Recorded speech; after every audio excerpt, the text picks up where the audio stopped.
2026 ஆண்டுக்கான முதல் சட்டமன்ற கூட்டத்தொடர் ஆளுநர் அவர்களை அழைத்து இன்று சட்டமன்ற கூட்டத்தொடர் ஆரம்பித்து வைக்கப்பட்டது. தொடர்ந்து நாளையும் சட்டமன்ற கூட்டத்தொடர் இருக்கின்றது. நாளை முன்னாள் சட்டமன்ற உறுப்பினர்கள் சிலர் இறப்பு குறித்து இரங்கல் குறிப்போம், முக்கிய பிரபலங்களுடைய இரங்கல் குறிப்போம் நாளைக்கு வாசிக்கப்பட்டு அத்துடன் நாளைக்கு பேரவை முடிவு பெற்றுவிடும்.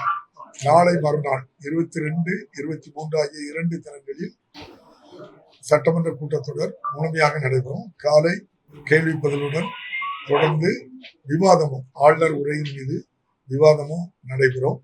24ஆம் தேதி காலை கேள்வி பதில் முடிந்தவுடன் மாண்புமிகு முதல்வர் அவர்களுடைய பதில் உரையுடன் நிறைவு பெறும். நம்ம மரபு இத மாற்றமே கிடையாது. தமிழ்நாட்டுல சட்டமன்றத்துல இந்த மரபு ஒருபோதும் மாற்றப்படாது. முதல்ல தமிழ்தாய் வாழ்த்து தான், நிறைவாக தேசிய கீதம். இது மரபு, இது தொடர்.